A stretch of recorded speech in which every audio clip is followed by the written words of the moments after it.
For those of you who don't know me, my name is Mark Philsell. I'm a partner here at Neil James. We're chartered accountants and business advisors based in Lewes. I jointly head up our Charities and Education Group, and I'm also on the committee of our National UK 200 Charities and Education Group. I'd just like to welcome you all to the third of a series of webinars that we're running on topics which we hope you'll find interesting and useful. Today we're looking at advice and strategies for charities to maximise their income, excuse me, and also how charities can manage the growing problem of cybercrime. I'm very pleased to introduce the first of our guest speakers, Ben Jowett from CAF Bank. Ben's whole career has been in banking and finance, and for the last 15 years he's specialised in helping charities and not-for-profit organisations.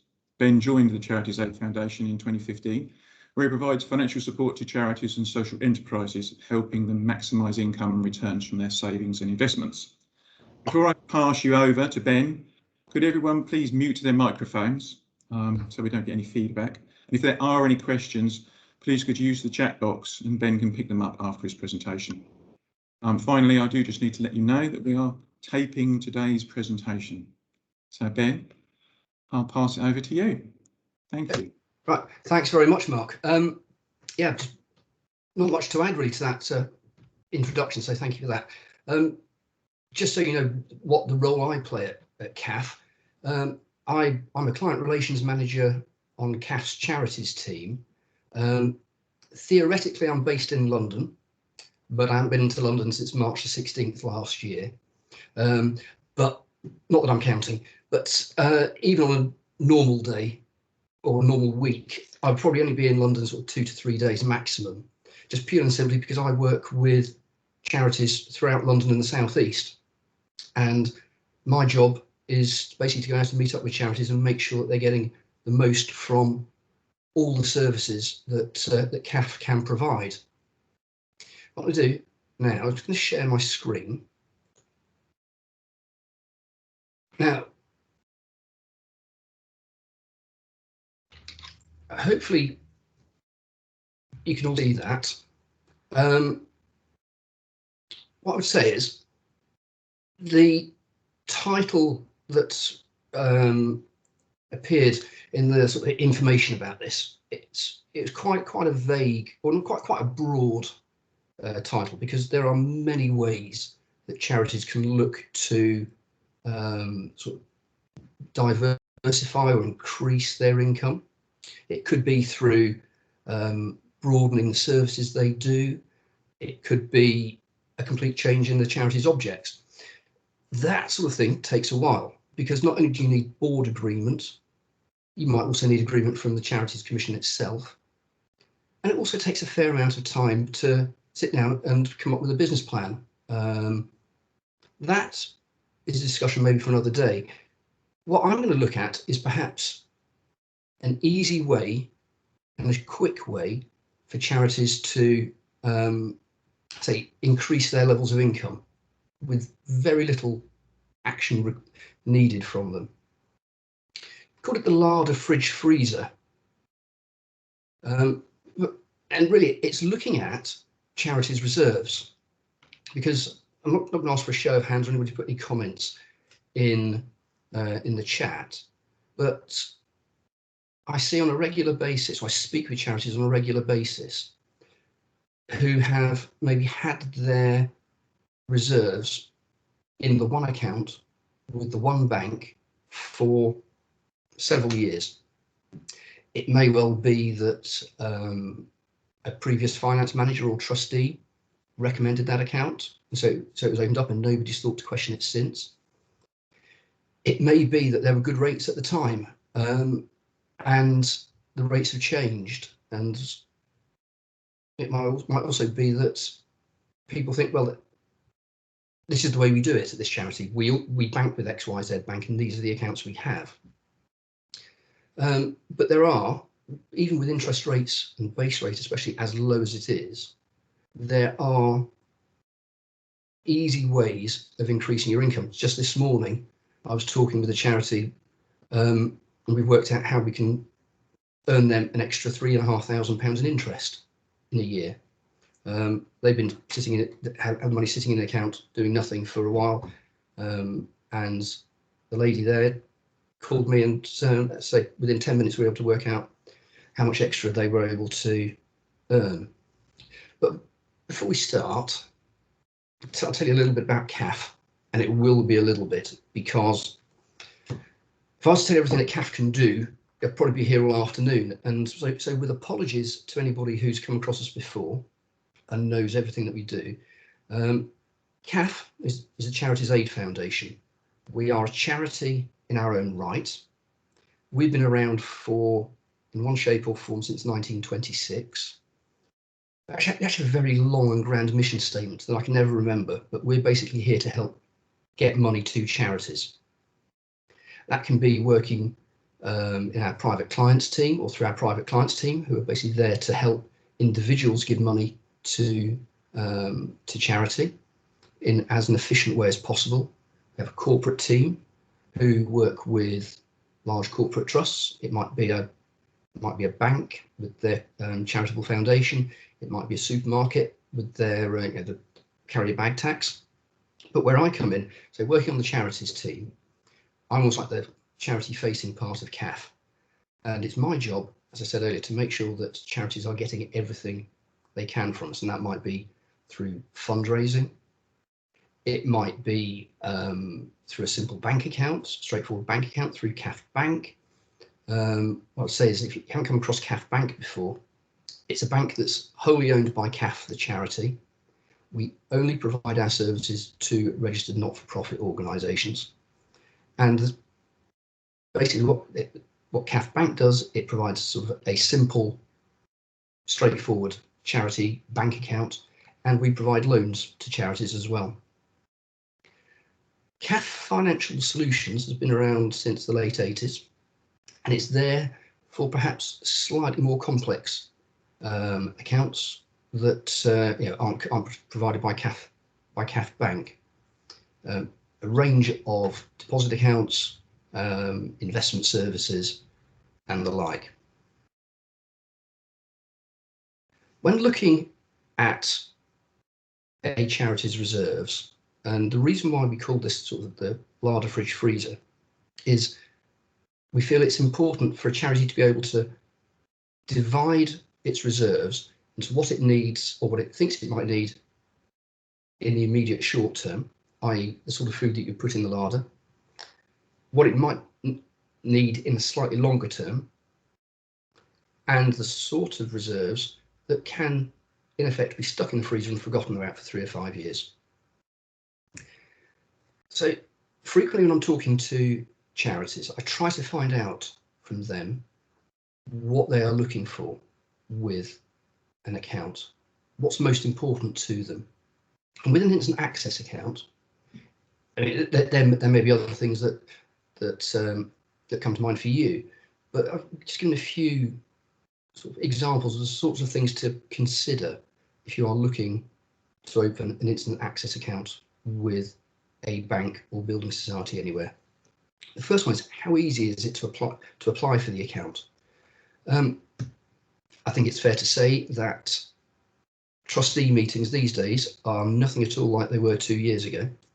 And I mean, fair dues to all the trustee boards across the country who've been able to adapt so well to online meetings, be it through Zoom or Teams. The way I think the Charity Commission cut an awful lot of slack for charities right at the start of lockdown last year, and most charities haven't needed that much slack. They've been able to adapt so well. But when it comes to applying for accounts, there are invariably application forms to complete. So how easy is it to get the forms to the right trustees to sign, and how much extra information is needed from how many people? Because that will slow the process down. If you need all the trustees to sign and provide ID, that might slow things down for you. When it comes to the interest rate, how important is that, especially on an instant access account? Because, being completely honest, with interest rates so low, you're not going to get much interest on an instant access account. Quite often, when I'm speaking to charities about CAF Bank's instant access account, they're not particularly excited about the rate of interest that we're paying, and I don't blame them. It's more a case of they are probably looking to spread their money between different banks, or it may be that they're sitting on designated or restricted funds they want to keep separate from their day-to-day banking. So interest rate doesn't often come into the equation. As I say, spreading funds between banks, each charity, as in everything charity related, each charity is quite unique, and different charities have different thoughts on the necessity of keeping within the financial services compensation scheme. There are some charities that are adamant that they will not exceed £85,000 between, with one particular bank. There are others at the opposite end of the spectrum who really aren't bothered. They're happy to stick a whole load of money with one bank just because it's easy for them, or it's paying a good interest rate. There are some that sort of fit in the middle, and they take a pragmatic approach about it and think, okay, well, we might be going over 85,000 a little bit, but it doesn't really matter too much as long as we keep an eye on it. When it comes to ease of access to funds, that's something quite important, especially for instant access. You're putting the money into an instant access account because you think you might need it at the drop of a hat. So is there much benefit to having money in an instant access account where you have to provide a letter signed by at least 2 signatories and post it off to the bank to get the money back? Perhaps look for accounts where you can either have online access, or you can just pick up the phone to the account provider and arrange a transfer over the phone back to your main banking. Because as I say, you're putting money in an instant access account in case you need it immediately. And if you need to write letters and send off to the bank, that's extra days between, before you receive the money. The final point I've made, and say that there may be other people wish to comment, is, do you have a dedicated contact? It may not be that important to a charity, especially with instant access accounts. It might just be a purely transactional relationship they want, so that the account is opened and the money is transferred back when they request it. But things change over a period of time, and some charities like to have one person or one or two people in a bank that they can phone up at any time, be it there's a problem, a mandate needs updating, or the charity's situation has changed and perhaps they've got a bit too much in the instant access account and they want to see what other services that particular bank might be able to provide. If you've got the dedicated contact, then you always know who you can phone. The longer term deposits, not surprisingly,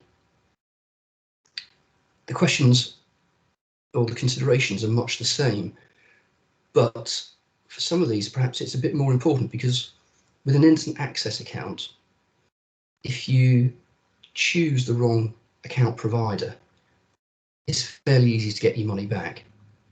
The last thing you want to do is put money into, I don't know, a 6 or 12 month account, only to find out a few weeks down the line that perhaps it wasn't the best account for you because your money's invariably tied up.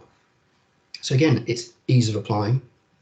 This is perhaps where the interest rate becomes more important, because if you look around the various banks and building societies in England, there is a big difference between the best, or the highest and the lowest interest rates. This is also where it becomes important to think about, to bear in mind, do you need to spread your funds between banks? Because there will invariably be a point of compromise somewhere on the line where you think, what's more important, interest rate or spreading funds between banks? For instance, let's say you have £120,000 and there's one account that's paying X amount and one account that's paying less than that. You can't, if you're bored is adamant that you can only put £85,000 with one bank. You can't put all your money with that one bank that's paying the higher rate. So you might have to have the compromise of getting the lower interest rate because your priority is spreading funds between banks. Situation would be reversed if your priority is the interest rate and spreading funds between banks isn't too important. The only additional consideration I've come up with for sort of the longer term deposit accounts is how confident are you that you're not going to need that money within the period of time.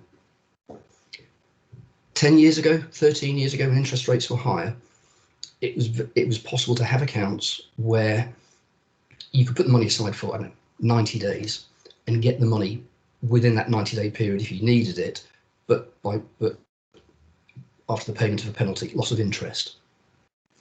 There are a decreasing number of banks that allow you to do that with their notice accounts these days, just purely and simply because the margins for banks with deposit accounts are a lot lower. So they can't afford to be giving or providing immediate withdrawals on a notice account, even though they might be covering some of their costs by getting the charging the penalty. But the amounts of accounts where you can make immediate access by payment of a penalty are a lot lower. There are a lot fewer accounts than there were, as I say, 10, 13 years ago. Getting onto the freezer part of the options, and this is where investments come in. Now, I think it's fair to say that equity-based investments are a new consideration for a lot of charities, and charities do approach it or approach investments with a mixture of caution and perhaps, if I use the term ignorance, I don't mean that in a derogatory way. If it's something that their charity hasn't come across before, not all trustee boards are aware of what they need to do and how they need to act. Some charities outright refuse to invest in equity-based investments because there is an element of risk. You have to bear in mind two things. You need to be able to put the money aside for at least 3 to 5 years, and you have to accept that the value of your investment will go down as well as up. Saying that, there are numerous sources of information that might be there for you. So if you are considering it, our website has information on things to consider. There's also the National Council of Voluntary Organisations and the Charity Commission have got a long document explaining trustees' roles and responsibilities. But the important thing to bear in mind is when considering investments, think it through. Don't rush into things. Make sure you have board agreement about what you're going to be doing and why. If you are certain you want to invest, but you really don't know where to start, take advice. It says here, take advice unless you have good reason for not doing so, which I think sums up quite nicely. Once you have investments, make sure you review them because you want to make sure that you're getting a good return over a period of time. And the other thing to do, it says here, explain your investment policy if your charity has one. What I would say is that if your charity doesn't have an investment policy, do not invest. The investment policy will set out exactly what you are looking for from the investments and how you have come to your decision. You come to your decisions. It is there to make it clear to all trustees and your supporters about why you have chosen to do a particular type of investment. And as I say, I would strongly recommend writing up an investment policy before you even start looking at investment options. And just to reiterate that, it's on the next slide as well. Investment policy and objectives for the charity. Risk and return. the risk, there is a greater risk with investments, because as I say, the value can go down as well as up. But there is the potential there for a greater return. Bottom point, bullet point up on there, is justify if adopting an ethical, socially responsible or mission-related approach. You may have come across these terms before, but basically there are some investment funds out there where there is an element of screening involved. And the idea is that there are certain industries that will not be invested in. Examples are, is it alcohol, tobacco, and gambling, and armaments. If you are running a health charity, for instance, the last thing you want to be doing is investing in a tobacco company. If you are not, if you are perhaps a more simple, straightforward charity, I'm trying to think of examples. Maybe you run the local cat rescue centre. It may not be as important to exclude gambling, alcohol, tobacco, etc. So you may be happy to invest in non-screened funds, but that is down to, again, it's down to a trustee board. The other thing to bear in mind about the ethical investments is that there is actually a Charity Commission report due out, I think it's towards the end of this year, explaining the Charity Commission's view on whether or not all charities across the board should invest ethically or not. So at CAF we've had some input into that, and I think it's due out late autumn, early winter of this year. As I say, the first thing you want to do is get an investment policy written, and the investment policy obviously is going into a bit more detail, but is to make it clear to anybody reading the trustees report what it is you're doing, how you're going to be doing it, and over what period of time. That way, as I say, any potential donor can look at your trustees report and it's clear to them. Additionally, as trustees, you're protecting yourself, because you are saying, you're clearly stating the reasons why you're doing it, and you're showing that you've given great thought to it, and as to how long it is going to take. This is an excerpt from a document CC14, and as I say, there's the Charity Commission website. It's got an awful lot of information on things to consider.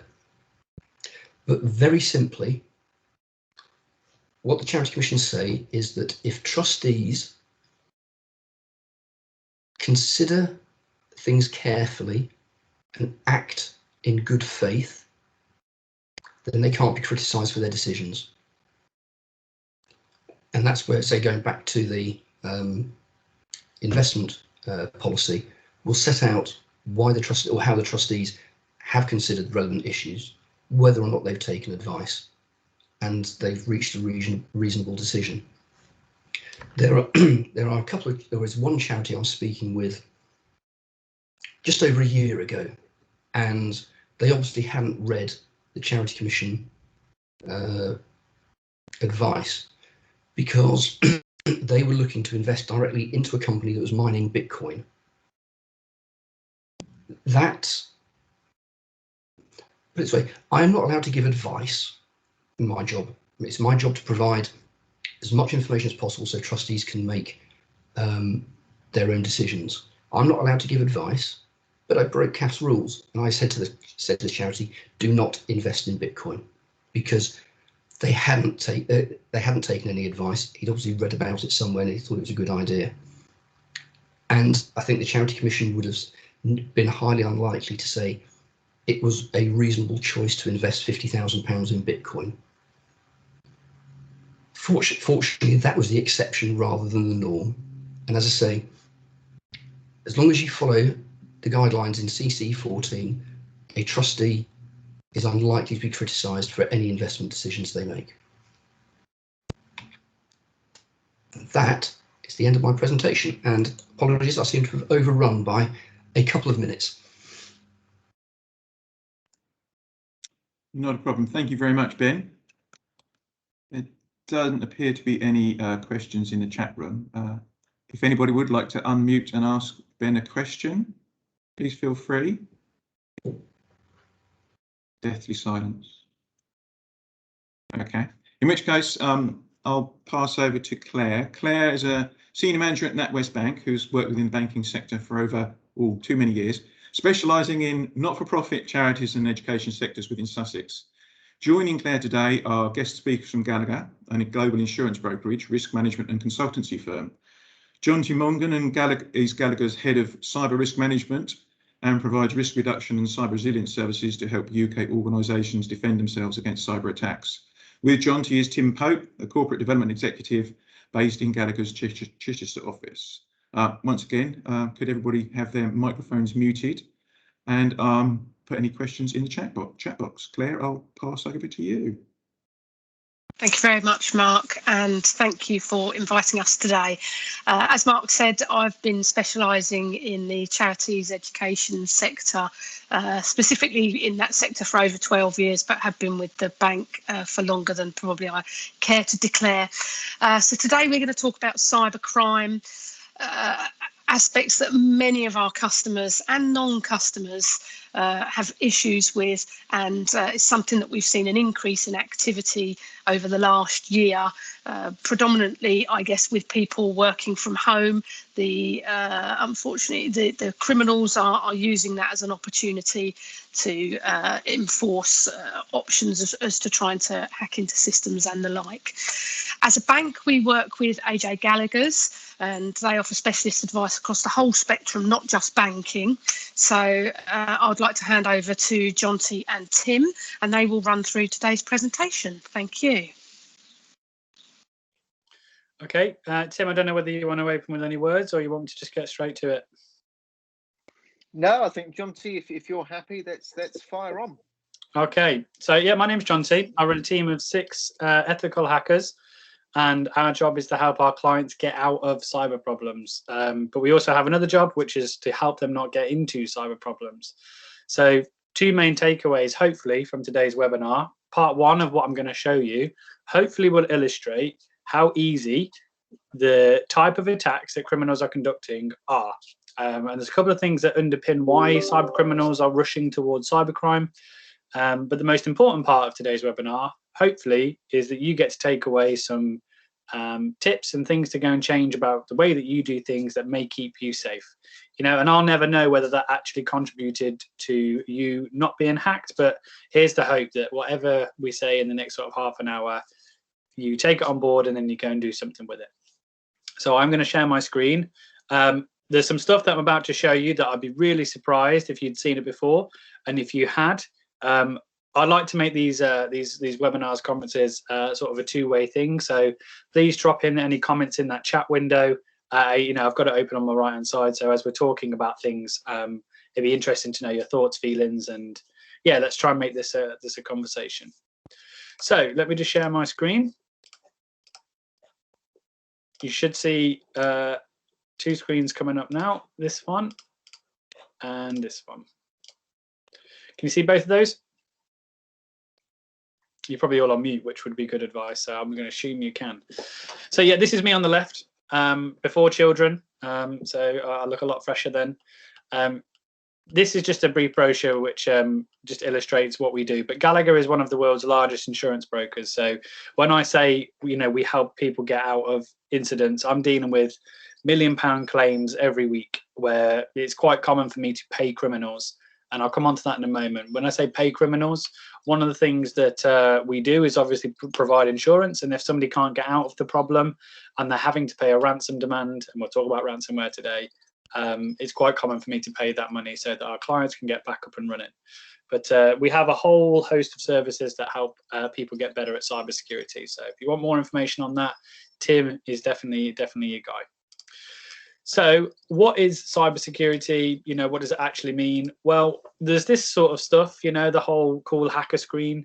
But in reality, it's a far more emotional experience. And I work within the charity sector and have dealt with many breaches of charity organisations. And I have a few comments here about things that have happened, you know, to my clients, and the things that have really stuck with me are how personal the whole event sticks. So that was the last picture I had of her. Now it's gone. You think about cyber as this sort of digital thing, but actually it has much more emotional effects. So this was a client that had ransomware on all of their infrastructure. They couldn't get the files back, and one of those files happened to be a picture of somebody that had passed away. Again, you wouldn't see that on a headline, but for me, it just personifies that cyber criminals have no real morals. It's just about money generation and organized crime. Another thing here about how stupid could I have been? It's 120,000 I've just paid to the wrong person, and that's an entire month's wage roll. And again, this was around Christmas time, and that finance director was incredibly perturbed by the fact that he may not be able to supply the funds for people's Christmas presents, and, you know, took it entirely on his own shoulders as his own fault. Incredibly easy to do. Phishing emails, incredibly rife at the moment, and we'll be talking about that today. So I told you I was going to show you some things that make cyber criminals' lives a lot easier. And the first thing that I want to talk about is this thing called the dark web. Now, most people think that this is something out of a movie. It's a million miles away. Only certain people can get there. And I just sort of want to take 30 seconds to debunk how easy it is to get to the dark web. So hopefully you can see this little agent here. It's called Tor. That will load up. And probably within less than 30 seconds, we're on the dark web. So this on the left-hand side is me on the dark web.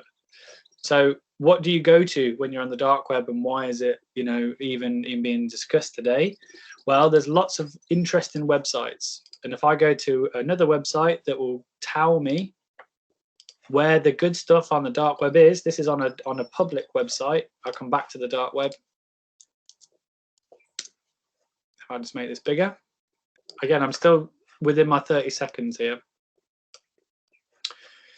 You might not be able to see my screen.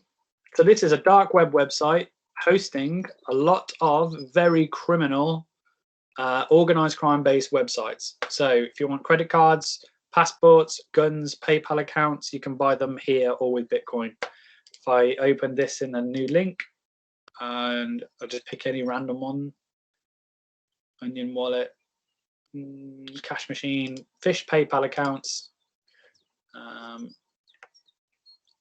anything else, Financial Oasis. So when we start to talk about, you know, charities, the type of data that they have and why it's so important to keep that secure, is because these are organized crime websites that have stolen information, just information, and turned it into a sellable item. Again, all completely available on the dark web. Same with credit card details, bank details, why it's so important not to lose information, because if you are the controller of that data and it was because of your breach that it ends up on one of these websites, again, you can be liable for that.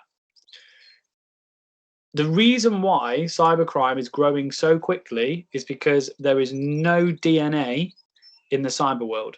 And what I mean by DNA is it is incredibly difficult to trace who did the attack. If I show you something, if you see this thing on the left-hand side, Germany, United States, relay, and then this website. Everything about the internet is done on IP address. So where are you coming from? Essentially, I here in Rugby, I'm connecting to this website through 3 different countries and 4 different routers within the United States. Technically, I'm in America accessing this website. If I just come off the dark web and show you the difference, that on the normal web, and I say, what is my IP address? It knows where I am in the world. And if I scroll right down, it knows that I'm in Monks, Kirby and Rugby, which is exactly where I am. So I just want to pause here because I appreciate I've just shown you quite a lot, and I just want to consolidate what I've just said. The dark web allows cyber criminals the ability to be completely untraceable. There are so many websites publicly available to give criminals easy access to the things that they need, that it's the perfect storm. You can't be caught, and you have all of these tools at your disposal. It's incredibly easy to see why the headlines are never sure of a cyber incident, because criminals know it's far easier to do this on a computer than it is to go physically to a building and try and take information. I just want to pause here and ask if there's any questions or any insights on that, because I appreciate that could be the first time anyone's ever seen the dark web, and it may blow your mind, or it may be, you know, completely breakfast, lunch and dinner for you. I don't know. No? Okay. So let's carry on. One of the things that I'm talking about is how available information is, and I haven't really shown you on the public web how easy that is to get. So if I just share my information,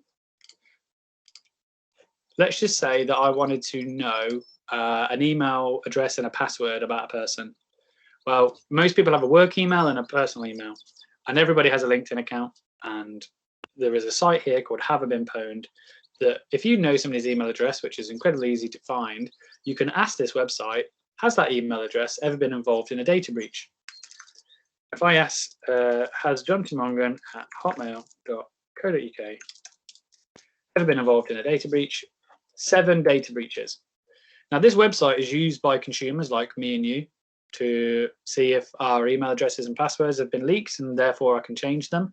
But if you think about the merits of this for a cyber criminal, once they find who has leaked this email address, it's a good bet that that is my username for these applications, which at the time it was. There are other sites like something called Dehashed that will actually go and find the password for an email address that has been leaked. So if I come back here and just take that same email address and ask what is the password, or what was the password for this person's account, you can see here that was the password. And I used to do this. I used to ask for a volunteer, but again, not going to do that on this phone call, because again, you can find some stuff that people do in their private life that isn't for, you know, webinar exposure. So just again, coming off screen share here, and just want to ask any questions about that. You know, the fact that it's so easy to find a username and password, and given the fact that everybody uses a username and password, people believe that they are, you know, a secure way of authenticating you into an application, but that's quite far from the truth. Has anybody got any insights or questions around usernames, passwords being leaked? No? Well, again, we're getting into the sort of top tips now. And one of the things that I'm going to suggest is wherever you log into anything, there is a new technology called multi-factor authentication. And it's not that new because the banks did it years ago. If you're trying to get into your bank, you have to have a little chip and pin, which is it's only for you. Now, everybody these days has a mobile phone, which essentially is the same thing. So when you're logging into an application, you can ask it to send you a text to check that that is you. And if you have that enabled, it's incredibly difficult for an attacker to use a username and password.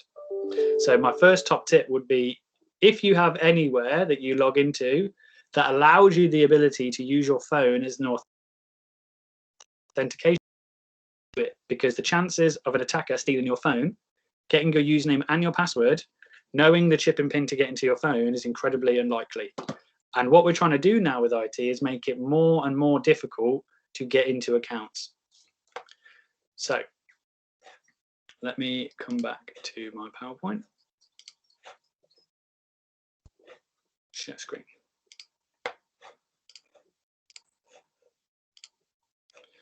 So no DNA, which makes it incredibly attractive for criminals. And what type of people are doing this? Well, you get 4 types of hackers. You get hacktivists and individuals, which are a big, big issue.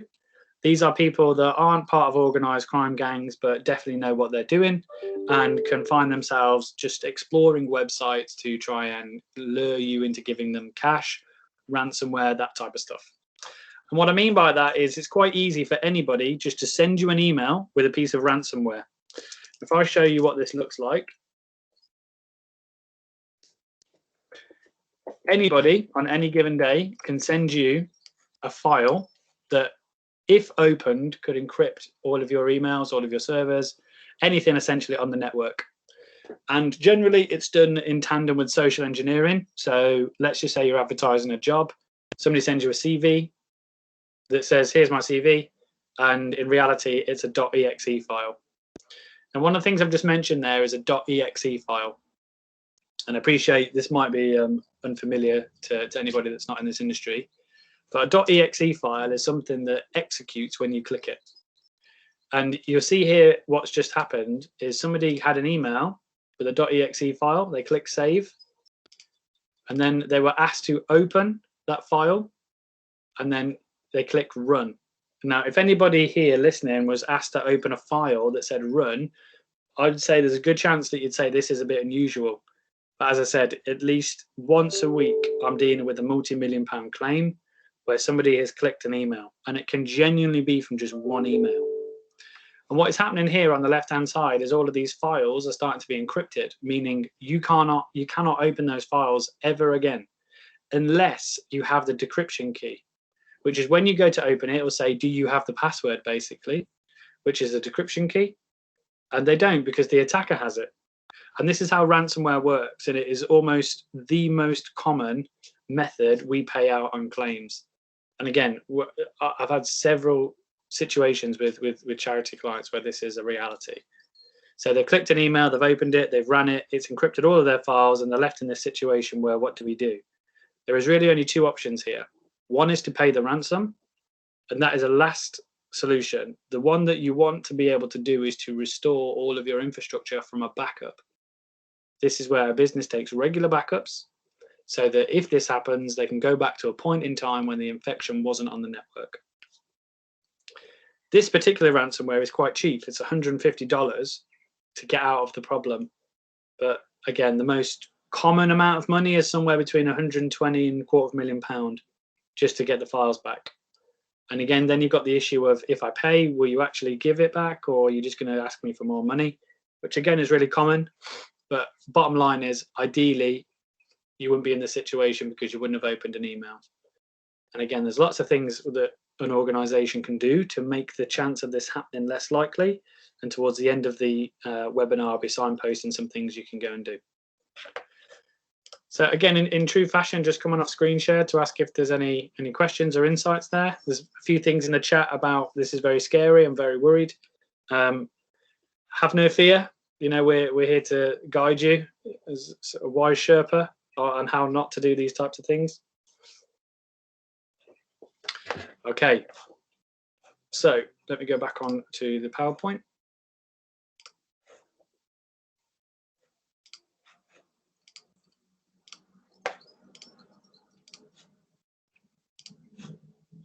So why am I showing you big yellow storage? If you think about in the early 90s, these businesses were popping up like everywhere. And the whole business model is, if you're running out of space or you don't want to have your own things in your own house, we will hold those for you. And then we'll keep that safe, and then we'll just give you the key. The same thing now is happening to the IT industry, where there are three major players doing this. If you don't want to have your stuff on your own computer, we will keep it for you and just give you the key, and then you can manage the key. Amazon, Google, and Microsoft. Microsoft represent 88% of all professional businesses IT. So the main player. When we talk about the cloud, obviously there is no such thing as the cloud. It's in a data center, which is just a massive warehouse. So your information sits either under the sea or in one of these big camps somewhere up and down the country.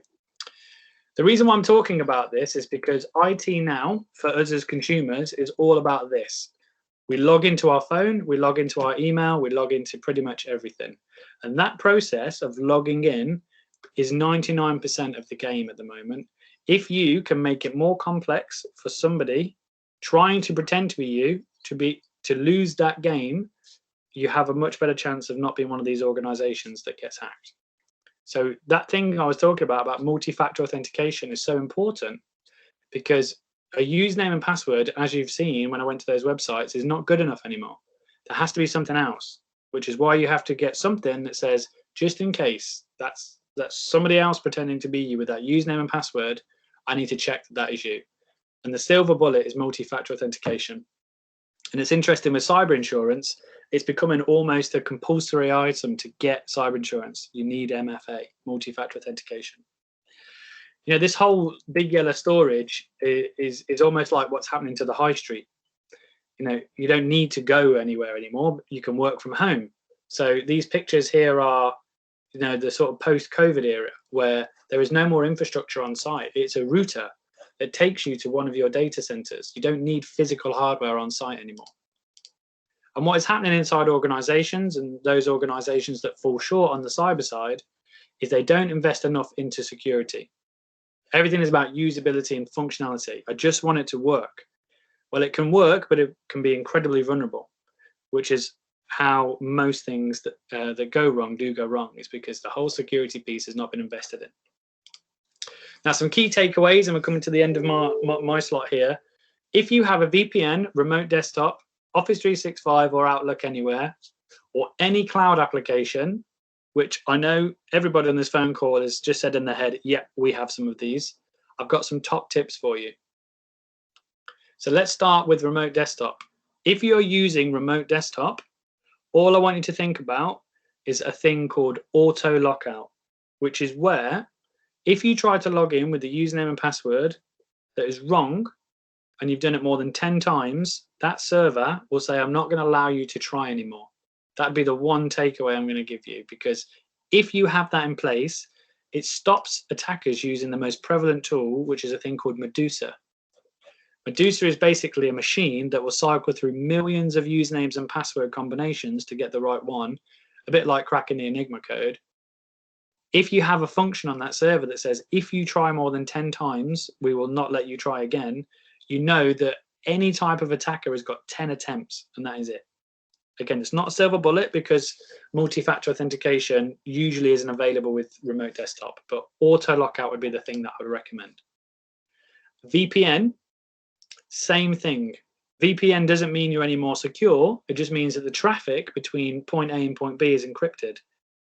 If you can't have multi-factor authentication on your VPN, which allows you to log into the office, same thing. I'd be urging you to look at a thing called auto lockout. Outlook Anywhere. Obviously, there was the recent issue with Outlook Exchange, which hopefully you're running the latest patch version of Outlook. Similar situation, but where I'm going to say differently here is the password. Try and keep the passwords for Outlook Exchange or any remote access point, but basically for Outlook web app, longer than 12 characters. There are certain tools that are specifically designed for cracking Outlook web app passwords. So try and keep your passwords longer than 12 characters, because the time it takes to crack that password is exponentially larger. And finally, most of us will be using cloud applications. Normally, cloud applications come with the function to enable multi-factor authentication. Again, if the one thing that I could urge you to do with all of this would be multi-factor authentication. If you can put a process in place that allows an attacker no option to log in, even if they have the right username and password, you'll be substantially further ahead than the pack. Now, some of the things that we've been talking about are security controls that are actually featured in Cyber Essentials IASME in 27001. These are government-backed standards that any business can get. And when I work with charities, this is the #1 thing that I'm recommending. Cyber Essentials. It was brought out by the National Cybersecurity Centre. You can download the assessment for free. You can accredit your own business for £400, or you can have us help you do that for a little bit more, just because of the time it takes for us to work with you, but it's not a lot more. But this isn't a sales call, so if you want anything in terms of information around that, please get in touch with me or Tim. Cyber Essentials was brought out by the National Cybersecurity Centre as this is the best way for organisations to get the basics in place. And I really do agree, having implemented it across lots of organisations. So, key takeaways, the end of my webinar. Multi-factor authentication is the king at the moment. If you can get that in place across all of your logins, you make it incredibly difficult for users, unauthenticated users that is, to log in. So I'm just going to hand back and see if there's any questions.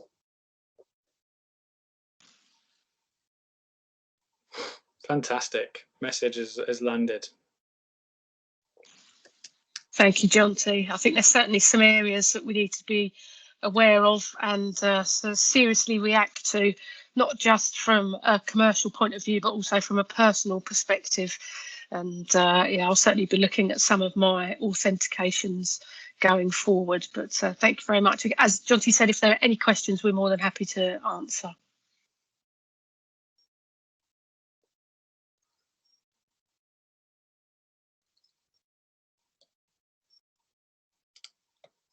So I think that's it from me. Who are we handing back to now? Hand back to Mark. Thank you. Well, that was yes, interesting, and yeah, I sort of echo Claire's thoughts there. I've made quite a few notes about things that I'm going to look at in terms of my passwords. We're lucky enough, we did Cyber Essentials last year, I think it was, year before now. So I forgot that 2020 disappeared in the pandemic.